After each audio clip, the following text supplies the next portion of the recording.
Hi, this is Remembering the Past, the show where we talk about people who died recently who've had a profound effect on our history, our society, or our culture. We're going to talk about a couple of tough people tonight, both coincidentally from Cleveland. And we're going to start out with Chuck Noll, who died at the age of 82, and Steeler Nation has lost another one of their immortals. Chuck Noll was the coach of the legendary Steeler teams of the 70s. He won 4 Super Bowls with the Pittsburgh Steelers in 74, 75, 78, and 79. They're one of the great teams in NFL history. And 4 Super Bowls by one coach remains the record. He's clearly one of the top 10 coaches in NFL history. ESPN rated him at number 5. That sounds about right to me. He took over a Steeler team that was woeful in 1969, and they got even worse in his first season, going 1-13, but that allowed them a number of draft choices, including Terry Bradshaw, and they also drafted some other superb players over the next couple of years, including Lynn Swann, Mike Webster, John Stallworth, Franco Harris, and Jack Lambert. Those players became Hall of Famers, and in the 70s, Noll molded them into just a superb football machine. The ironic thing is, although Chuck Noll is a legend to the black and gold, he came from their blood rivals, the Cleveland Browns. He grew up in Cleveland. He went to the University of Dayton. He played for Paul Brown as an offensive lineman, shuttling plays in to Otto Graham. He coached under Sid Gilman and then under Don Shula, and then he came to the Steelers. So the Steelers' greatest coach came from their greatest rival. Here's ESPN on Chuck Noll. Chuck Noll, dead tonight at the age of 82. The Hall of Famer coached the Steelers to 4 Super Bowl titles after inheriting a franchise coming off 8 straight losing seasons. He took over the team in 1969. Chuck Noll was inducted into the Pro Football Hall of Fame in 1993. His playing career lasted 7 seasons as a member of the Cleveland Browns, but he was hired as the head coach of the Pittsburgh Steelers in 1969, led that team for 23 seasons, winning 4 Super Bowls along the way. I want to welcome in ESPN NFL insider John Clayton. It's a big loss for the Steeler organization and for the National Football League. One of the things that he was able to do was set an agenda that the players were able to play as players, and of course they were as prepared as any team in the National Football League. And as I would remember, I would talk to him, and he would talk about coming into work at about 8:30 in the morning, listening to NPR, and leaving at 5:30 at night. And you would think, okay, boy, that's a short day. That was the most prepared football team I think I've ever witnessed, because number one, he was able to at least be able to take some of the greatest players in the history of football, prepare them in a way that they were able to do the best they can, and they were never thrown off by anything that was able to confront them on the football field. He had a great coaching staff. He had the ability to be able to relate to the players, have them perform in a professional manner, and be one of the greatest franchises and one of the greatest eras in the history of football. This guy was absolutely brilliant, one of the smartest coaches I've ever witnessed. Kind of more of a CEO type in the sense that, he was a man of few words. I mean, when he spoke, you didn't hear a lot. He allowed the players to be allowed to have the personalities. If they were able to say things either positive, negative about other teams, he didn't really care as much.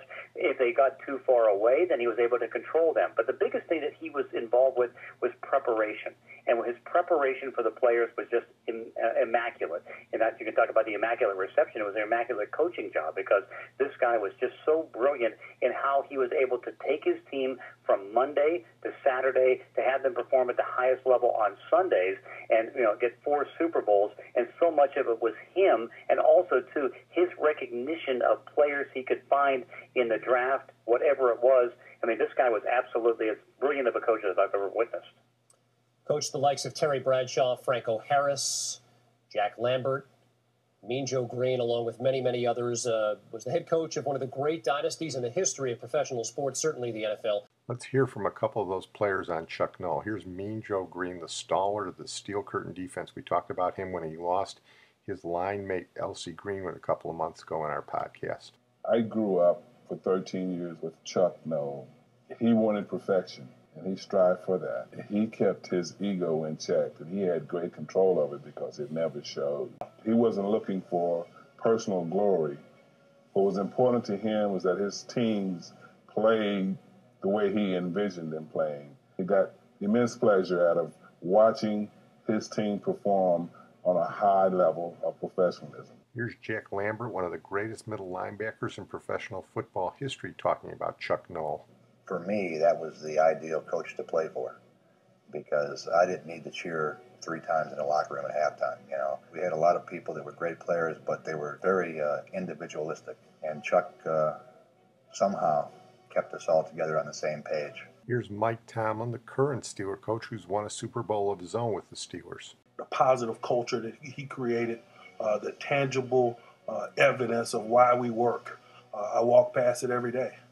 We got 6 Lombardis. He put those first 4 up. The men that he nurtured and raised, if you will. His biggest legacy are those people and what it is they do and have done inside our game and out. Here's Merrill Hodge, who was a running back on his post-Super Bowl teams, not one of his greater players. And when you hear what he has to say about Chuck Noll, it'll be interesting because he had to retire because of concussion problems. He was maybe the greatest teacher of your life's work that I've ever been around.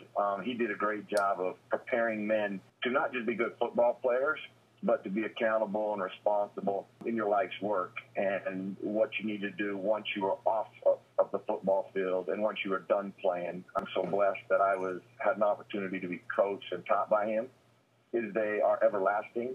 I get to pass them on to youth players, my own son, lessons that will be translated into my life's work. And to be able to have learned that from him, I want most people to know that he was obviously a great coach, but he was so much deeper than that. He's a wine connoisseur, you know, he's a pilot, he's a Renaissance man. I mean, he's actually the guy who stimulated cognitive testing by challenging our neurological doctor, Dr. Maroon, to do something more to give us information about head trauma, you know, way back in the late 80s. So that's how he thought. You know, he thought way beyond other things that most coaches didn't at that time, and just the greatest man I've ever been around. And finally, the irrepressible Terry Bradshaw, his #1 draft choice and the quarterback and leader of all those Super Bowl teams. Just because I was the #1 draft choice didn't impress him. I had to prove it on the football field. I had to win his trust. He was tough for me, and I know I was for him.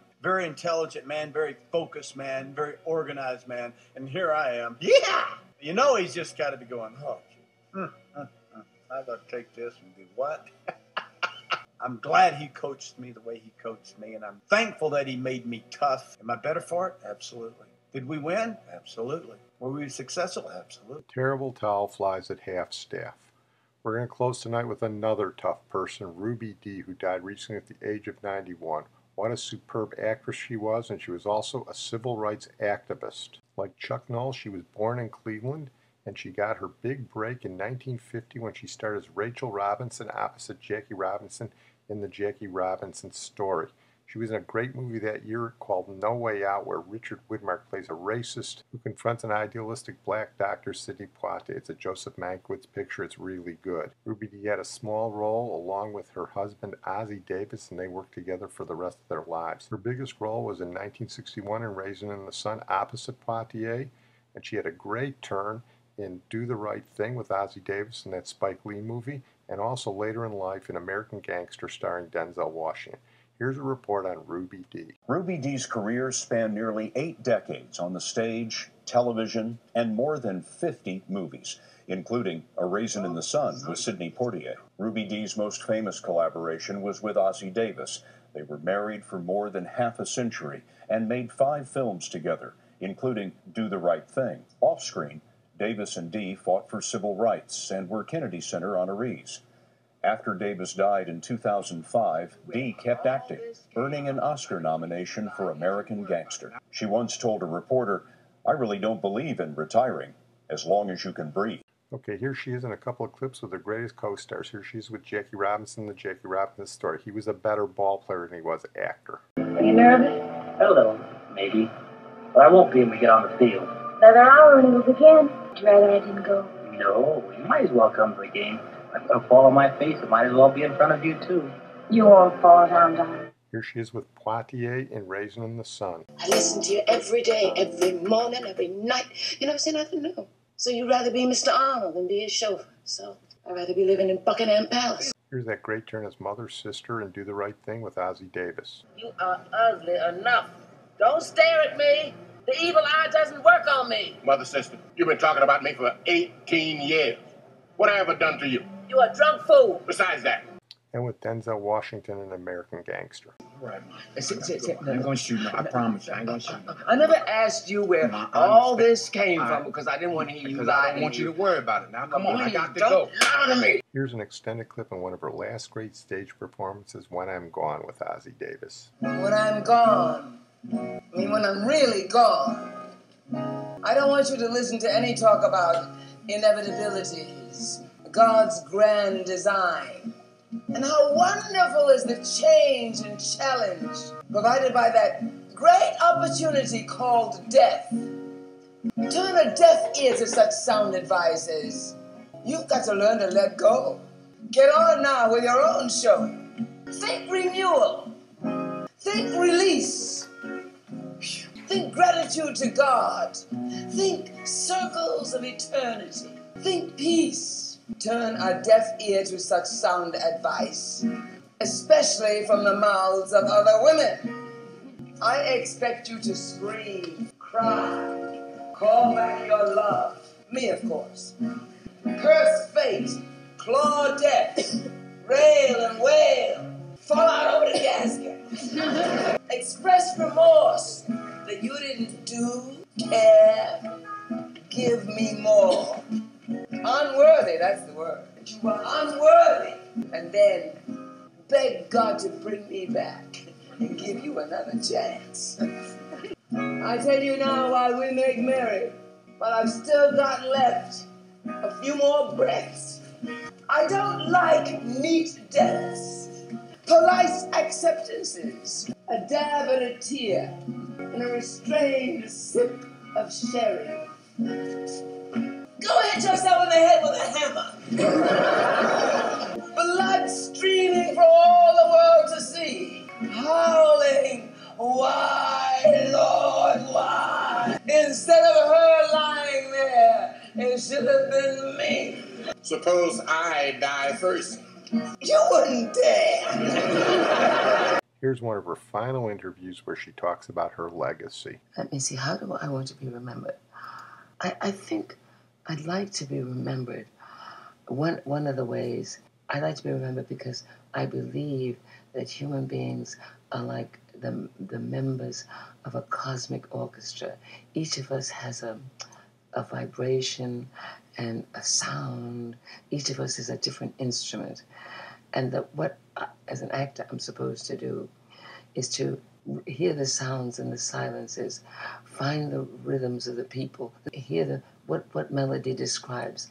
And so, because this is how, when we talk about peace on earth, we talk about everybody ultimately deciding, oh, I'm this particular instrument, but this particular vibration, and I belong in this part of the cosmic orchestra.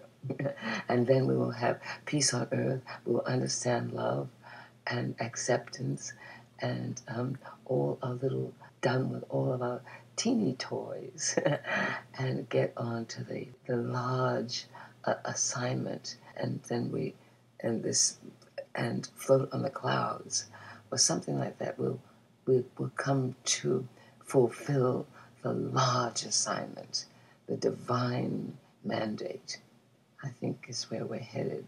If something like that could be encapsulated and put on my tombstone, because that's what I'd like to be remembered as, knowing, oh, that's what we're on earth for. Oh, she had an idea what we're put on earth for. Ruby Dee, a Cleveland girl with a Harlem personality. Well, I'm going to close on that note. I want to thank my producer, Sid Tepps.